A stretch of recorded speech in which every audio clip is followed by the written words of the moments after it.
Hello students, ब्रह्मास्त्र classes के इस YouTube channel पर आप सबका फिर से स्वागत है। हम अभी डिस्कस कर रहे हैं क्लास 12th का मैग्नेटिक इफेक्ट ऑफ करंट का जो चैप्टर है उसको। पिछले टॉपिक में हमने देखा बायोट-सावर्ट्स लॉ कैसे काम करता है। अब हम देखते हैं ampere circuital law. Ampere circuital law क्या है? जैसे गॉस थ्योरम में हमने देखा था, किसी भी सिमेट्रिक ऑब्जेक्ट के अराउंड अगर हमको इलेक्ट्रिक फील्ड निकालनी होती है तो हम गॉस थ्योरम का यूज करते हैं। इलेक्ट्रिक फील्ड तो कूलम लॉ से भी निकल आती है, ठीक है ना। लेकिन किसी सिमेट्रिकल ऑब्जेक्ट के अराउंड जब हम निकालनी होती है तो गॉसेस ने हमको एक छोटा सा फॉर्मूला दिया था, उसकी मदद से हम इलेक्ट्रिक फील्ड निकालते हैं किसी सिमेट्रिकल ऑब्जेक्ट के अराउंड। उसके लिए हम गॉसियन सरफेस को एक एज्यूम करते हैं एक पॉइंट चार्ज के लिए, और उसके अराउंड जो हम रेडियस क्रिएट करते हैं उससे हम निकालते हैं इलेक्ट्रिक फील्ड किसी भी सिमेट्रिकल ऑब्जेक्ट के अराउंड।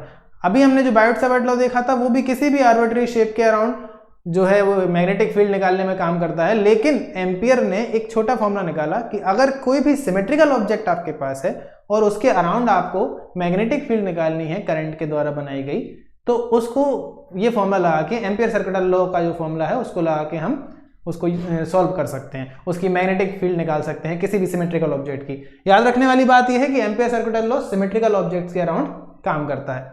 इसके लिए हम एज्यूम करते हैं कि एम्पियर लूप क्या होता है। एम्पियर सर्किटल लॉ देख लेते हैं पहले। ये कहता है कि line integral of any closed loop, magnetic field का जो लाइन इंटीग्रल है किसी भी क्लोज्ड लूप के अराउंड, वो होता है mu not times of current flowing in the conductor.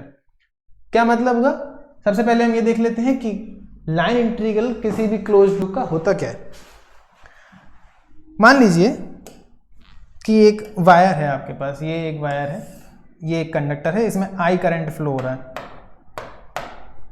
यहाँ पर मान लीजिए ये आई करंट फ्लो हो रहा है इस डायरेक्शन में। हमने इसको कहीं से बैटरी से जोड़ा हुआ है, कहीं से मान लीजिए मैं इसको बैटरी से जोड़ देता हूँ, ठीक है।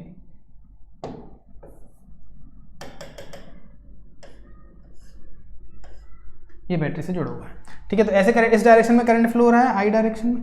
अगर हमें यहाँ पर मैग्नेटिक फील्ड की डायरेक्शन निकालनी हो तो हम क्या करेंगे? हमारे पास एक सिंपल सा तरीका है, right hand thumb rule. Right hand thumb rule लगा के हम देखेंगे कि राइट हैंड का जो थंब है वो अगर करंट की डायरेक्शन पॉइंट कर रहा है तो जो हमारी direction of curl of fingers है, मतलब हमारी फिंगर जिस डायरेक्शन में कर्ल हो रही हैं उस डायरेक्शन में मैग्नेटिक फील्ड बनेगी।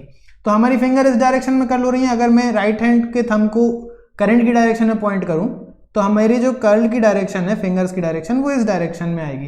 तो अगर यहाँ पर मान लीजिए मैं कंसीडर कर लेता हूँ ये मैग्नेटिक फील्ड बन रही है, तो इसकी डायरेक्शन जो होगी वो ये डायरेक्शन होगी, ठीक है ना। समझ सकते हैं आप, कर्ल की डायरेक्शन ऐसी है हमारी उंगलियों की।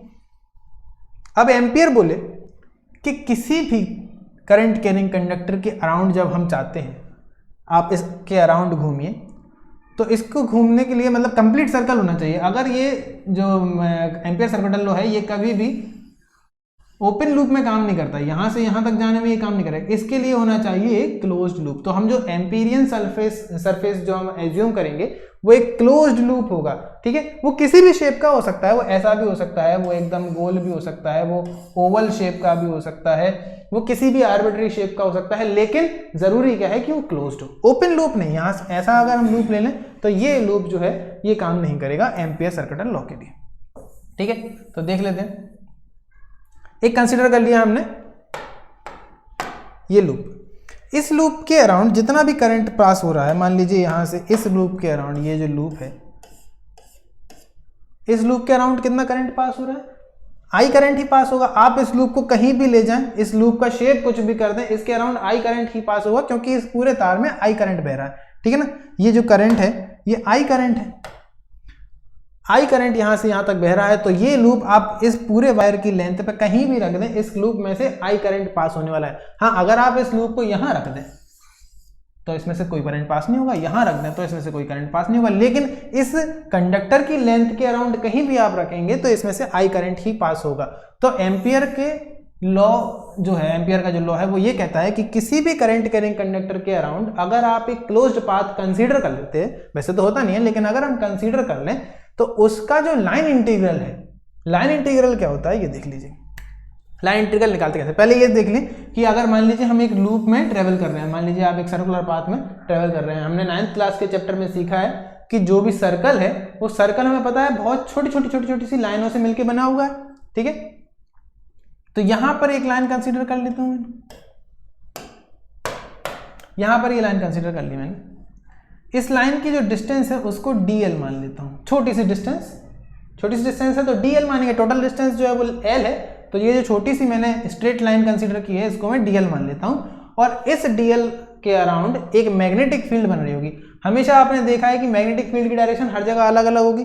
अगर मैं इस पॉइंट पे कहूँ मैग्नेटिक फील्ड की डायरेक्शन कैसी है, तो आप कहेंगे ये इस सरफेस के तीसरी डायरेक्शन में है, मतलब इस जो बोर्ड है उस बोर्ड के पीछे साइड को है। और अगर इस पॉइंट पे मैं कहूँ आपसे इस पॉइंट पे कैसी डायरेक्शन है, तो आप कहेंगे कि ये सामने की तरफ को है, ये अंदर की तरफ है, ये सामने की तरफ है। इस पॉइंट पे अगर मैं कंसीडर करूँ तो ये इस तरफ है। कहने का मतलब ये है कि टेंजेंशियल डायरेक्शन में बी की डायरेक्शन होती है। मैग्नेटिक फील्ड की डायरेक्शन क्या है, उस सर्कल के टेंजेंट की डायरेक्शन में, ठीक है। तो यहां पर अगर मैग्नेटिक फील्ड इस तरीके से घूम रही है, ऐसी घूम रही है, तो ये जो डायरेक्शन, ये जो dl लेंथ है, इसमें मैग्नेटिक फील्ड की डायरेक्शन ये होने वाली है। ये जो dl, अगर मैं यहाँ पर dl कंसीडर करता तो उसके लिए मैग्नेटिक फील्ड की डायरेक्शन ये होने वाली थी। अगर मैं यहाँ पर dl कंसीडर करता तो उसके लिए मैग्नेटिक फील्ड की डायरेक्शन ये होने वाली थी। यहाँ पर ऐसे ही अगर कंसीडर करता तो इस डायरेक्शन में होता। आप समझ रहे हैं ना कि ये सर्कल है, इस सर्कल में जो लेंथ हम कंसीडर करेंगे उस लेंथ, हर लेंथ के लिए b की जो डायरेक्शन है वो अलग अलग होगी, ठीक है। और b एक वेक्टर क्वांटिटी है, वेक्टर क्वांटिटी के डायरेक्शन में चेंज होने से उसकी वैल्यू में चेंज आता है, तो यहां पर हमेशा b चेंज हो रही होगी। हमने कंसीडर कर लिया एक लूप, इसमें आपको पता है कि हर जगह b की जो डायरेक्शन है वो अलग होगी, मैग्नीट्यूड भले ही सेम हो। मान लीजिए ये 1 टेस्ला का मैग्नेटिक फील्ड प्रोड्यूस कर रहा है, तो हर जगह 1 टेस्ला की ही मैग्नेटिक फील्ड होगी, लेकिन कोई x डायरेक्शन में होगा, कोई y डायरेक्शन में होगा, कोई z डायरेक्शन में होगा, ठीक है। ये 3D प्लेन में काम करता है। अब लाइन इंटीग्रल क्या है, ये आपने अगर वर्क डन पढ़ा हो, वर्क डन क्या होता है, f इंटू डी, ठीक है, f का d से मल्टीप्लाई। अगर हम इसको वेक्टर फॉर्म में लिखते हैं तो मान लीजिए कि यहाँ से यहाँ तक पॉइंट A से पॉइंट B तक किसी चीज को ले जाने में ऐसी गई कोई चीज, ठीक है, और यहाँ पर इसमें F फोर्स लगा और एक छोटी सी डिस्टेंस तक ले जाने में, मान लीजिए इतनी सी छोटी सी डिस्टेंस जो dl है, उस dl तक किसी चीज को ले जाने में हमको F फोर्स लगा। हमें पूरा नहीं पता, ये A पॉइंट से B पॉइंट तक जाने में हमने जितना वर्क किया उतना हमें नहीं पता, लेकिन हमें ये पता है कि हमने इतनी छोटी सी जो एक डिस्टेंस है, dl डिस्टेंस है, उसमें ले जाने में F फोर्स लगाया, तो उसका वर्क हम निकाल लेंगे। छोटी सी डिस्टेंस के लिए छोटा सा वर्क आएगा, तो dw मान लेते हैं। dw इज इक्वल टू क्या हो जाएगा, F डॉट dl, यही होता है ना। इंटीग्रेशन कर देंगे दोनों तरीके का, तो क्या आ जाएगा, वर्क डन आ जाएगा total integral F dot dl, ठीक है। ये समझ में आया। ये क्या है, फोर्स का लाइन इंटीग्रल, फोर्स का लाइन इंटीग्रल जो है वो वर्क देता है, ठीक है। इसी प्रकार अगर हम इलेक्ट्रिक फील्ड में देखें, इलेक्ट्रिक फील्ड आपने देखी हो, मान लीजिए कहीं पर इलेक्ट्रिक फील्ड है, ये एक चार्ज है पॉइंट चार्ज, इसके अराउंड इलेक्ट्रिक फील्ड बन रही है। इलेक्ट्रिक फील्ड इसी डायरेक्शन में बनती है ना, इलेक्ट्रिक फील्ड बन रही है। ये नॉर्मली इनवर्ट भी हो सकती है, नॉर्मली आउटवर्ड भी हो सकती है, ये चार्ज पर डिपेंड करता है कि आपने पॉजिटिव लिया है या नेगेटिव। तो यहां पर एक पॉइंट है और यहां पर एक पॉइंट है, इस A पॉइंट से B पॉइंट तक जाना है हमको। ये A पॉइंट है, ये B पॉइंट है, A पॉइंट से B पॉइंट तक जाना है, ठीक है। तो हम क्या करें, हमें वर्क करना है। वर्क क्या होता है, यहां पर मान लीजिए इलेक्ट्रिक फील्ड E है और हमें ये जो डिस्टेंस है, इस डिस्टेंस से छोटा सा डिस्टेंस हमको dl कंसीडर कर लिया। इस dl लेंथ पे हमने ट्रेवल किया। अब हमें निकालना है कि हमने कितना ट्रेवल किया, मतलब कितना हमने वर्क किया। तो अगर मैं E डॉट dl करूं तो आपको पता है E डॉट dl क्या होता है, integral of E dot dl, ये किसके बराबर होता है, ये होता है चेंज इन पोटेंशियल डिफरेंस के बराबर। चेंज इन पोटेंशियल के बराबर मतलब पोटेंशियल डिफरेंस के बराबर। आप इलेक्ट्रिक फील्ड चैप्टर में पढ़े हुए हैं कि E is equals to dv upon dl, ये पढ़े ना।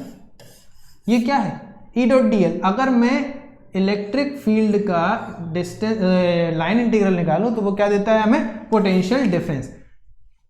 एक और बात है इनमें कि ये जो फोर्स है, फोर्स का लाइन इंटीग्रल अगर हम क्लोज्ड लूप में कंसीडर कर रहे हैं, ये मान लीजिए क्लोज्ड लूप है, ठीक है, और मैं यहां से चला था, मैं यहां से पॉइंट A से चला था और मैं ऐसा ट्रेवल किया, मैंने ट्रेवल किया, किसी चीज पर फोर्स लगाया और वो फोर्स ला के यहीं पर मैं इसको खत्म कर दिया। तो अगर हम F डॉट dl निकालें तो यहां पर जो डिस्प्लेसमेंट है, डिस्प्लेसमेंट कितना है, डिस्प्लेसमेंट तो 0 है, dl की वैल्यू 0 है। सॉरी डीएल की वैल्यू 0 है, तो यहाँ पर जो फोर्स का लाइन इंटीग्रल आने वाला है वो कितना आने वाला है 0। इसी तरीके से यहाँ पर भी डिस्प्लेसमेंट 0 हो जाएगा, तो यहाँ पर भी जो पोटेंशियल डिफरेंस की वैल्यू है वो कितनी आने वाली है, ई डॉट डी एल की वैल्यू कितनी आने वाली है 0। लेकिन मैग्नेटिक फील्ड के केस में ऐसा नहीं होता है। मैग्नेटिक फील्ड का जो लाइन इंटीग्रल है वो 0 नहीं आता है। लाइन इंटीग्रल समझ में आया ना आपको? किसी भी चीज जो आपको निकालना है उसमें अगर हम छोटे से डिस्टेंस का डॉट प्रोडक्ट निकालते हैं तो उसको हम कहते हैं लाइन इंटीग्रल। ये तो हो गया लाइन इंटीग्रल। अब भैया क्लोज्ड लूप क्यों है? क्लोज्ड लाइन इंटीग्रल मतलब एक क्लोज्ड लूप के अराउंड लाइन इंटीग्रल। अगर मैं ऐसा लिखूं फोर्स के लाइन इंटीग्रल के केस में, अगर मैं closed line integral of F dot D L लिख दूं तो इसका आंसर आपको पता है क्या होने वाला है 0। क्लोज्ड लाइन इंटीग्रल लिखा ना, क्योंकि मैंने क्लोज लाइन में अगर क्लोज लूप में आप फोर्स डिस्प्लेसमेंट तो 0 हो रहा है, तो अगर मैं वर्क निकालने की कोशिश करूंगा क्लोज लाइन में तो वो 0 आने वाला है।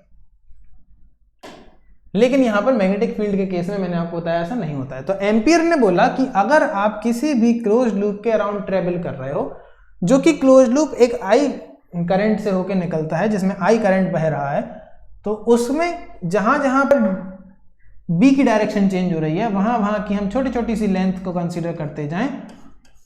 ये छोटी सी लेंथ, ये छोटी सी लेंथ, ये छोटी सी लेंथ, हर एक लेंथ पे आपको पता है कि यहां पर बी की डायरेक्शन जो है या डी बी की डायरेक्शन जो है वो चेंज हो रही है। तो क्या होगा?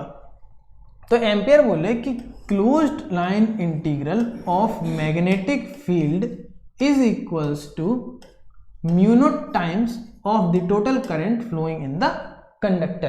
तो एम्पियर बोले ये कितना होने वाला है पता है? एम्पियर ने मुझसे कहा कि यहां पर अगर आप ट्रेवल करेंगे डीएल की डायरेक्शन देखेंगे और हर डीएल की डायरेक्शन के लिए डीबी की डायरेक्शन देखेंगे और उन दोनों का अगर मैं डॉट प्रोडक्ट निकाल देता हूं तो उसकी वैल्यू कैसी आने वाली है? वो हमेशा mu not times of current आने वाली है। ये एम्पियर ने हमको बताया। तो एम्पियर सर्कुलर लॉ क्या कहता है कि close line integral of the magnetic field is equals to the mu not times of the total current flowing in the conductor. ये हमेशा सिमेट्रिकल बॉडीज के लिए काम करता है। इसके लिए हम जो एम्पीरियन सरफेस बनाते हैं, गॉस लॉ में आपने देखा होगा ना, गॉस लॉ में हम गॉसियन सरफेस बनाते हैं, इसी तरीके से यहाँ पर हम एम्पीरियन लूप बनाते हैं। एम्पीरियन लूप को हम एज्यूम कर लेते हैं या फिर हम कंसीडर कर लेते हैं, इमेजिन कर लेते हैं दिमाग में कि यहाँ पर एक एम्पीरियन लूप है। ऐसा कोई लूप होता नहीं है। आपने कभी देखा है वायर के अराउंड ऐसा कोई लूप होता?